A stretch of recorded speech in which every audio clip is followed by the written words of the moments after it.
High, আজকে আমি তোমাদেরকে কানেক্টরস বা লিঙ্কিং ওয়ার্ডস যেটা বলা হয় সেটা পড়াবো। এটা এসএসসি এবং এসএসসি দুইটার জন্যই খুবই ইম্পর্টেন্ট। এটা থেকে 5 মার্ক আর ইন্টার মেবি 10 মার্ক থাকতে পারে, জানি না, আমি শিওর। তো এখন কানেক্টরস বা লিঙ্কিং ওয়ার্ডস থেকে কিভাবে আসতে পারে বা ফার্স্টে বেসিক যে জিনিসটা আমাদের জানতে হবে, কানেক্টরস বা লিঙ্কিং ওয়ার্ডস মানে কি।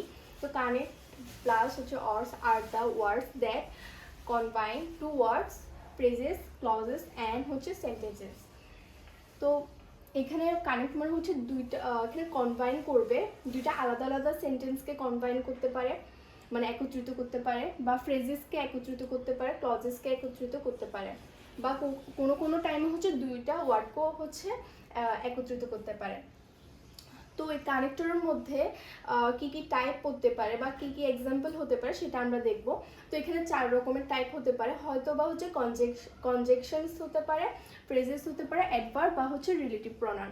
তো কনজাংশন এর মধ্যে কি রয়েছে, অ্যান্ড, অর, বাট, এর, আরও অনেক রয়েছে, বাট এগুলো শুধু এক্সাম্পল হিসেবে আমরা বললাম। এরপর ফ্রেজেসের মধ্যে কি রয়েছে, অ্যাট দ্য বিগিনিং বা অন দ্য আদার হ্যান্ড। অ্যাডভার্বের মধ্যে রয়েছে জেনারেলি বা ইউজুয়ালি। তো এছাড়াও আরও অনেক রকমের থাকবে, শুধু ওইগুলো আমরা এক্সাম্পলের মধ্যে দেখলাম, মানে কি কি টাইপের হতে পারে। তো এরপর রিলেটিভ প্রোনাউন। রিলেটিভ প্রোনাউনের মধ্যে আবার কিছু টাইপ রয়েছে, মানে কিছু এক্সাম্পল রয়েছে, যেমন বৈসাদৃশ্য বোঝাচ্ছে বা টাইম মানে সময়, কন্ডিশন মানে সত্য, পেয়ার জোড়া, এডিশন মানে যোগ করা, আর এমফাসাইজিং মানে জোর দেয়া, সামারাইজিং মানে সার সংলাপ, পারপাস মানে উদ্দেশ্য, এক্সাম্পল মানে উদাহরণ, আর রেজাল্ট মানে ফলাফল।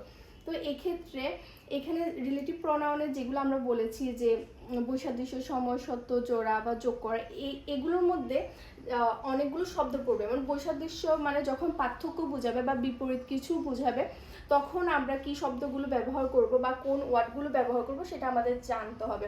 যখন সময় বা টাইম নির্দেশ করবে, তখন কোন শব্দগুলো আমরা ব্যবহার করব সেটা আমাদের জানতে হবে। তো সেন্টেন্সটা পড়ে বুঝতে হবে এখানে কি সময় বোঝাচ্ছে, না বৈসাদৃশ্য, নাকি সত্য, নাকি জোড়া, পেয়ার কখন জোড়া বোঝাচ্ছে, এই পেয়ারের মধ্যে কোন শব্দগুলো পড়বে সেগুলো আমাদের পড়তে হবে। তো এই কানেক্টরস নিয়ে আমাদের টোটাল 4টা বা 5টা ক্লাস হতে পারে। ওখানে আমরা এই যে টাইপগুলো আমরা পড়েছি রিলেটিভ প্রনাউনের মধ্যে, টোটাল 10টা টাইপ পড়তে পারে, মানে রিলেটিভ প্রনাউনের মধ্যে, মানে বেশিরভাগ ক্ষেত্রে এখান থেকেই আসে, কনজাংশন থেকেও আসে, বাট কানেক্টরের ক্ষেত্রে বেশিরভাগ যদি পড়ে সেটা রিলেটিভ প্রনাউনের এই টাইপগুলো থেকে পড়ে।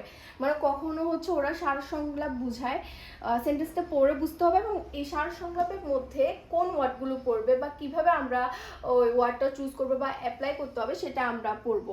তো ডিটেলসে আমরা নেক্সট ক্লাসে পড়বো।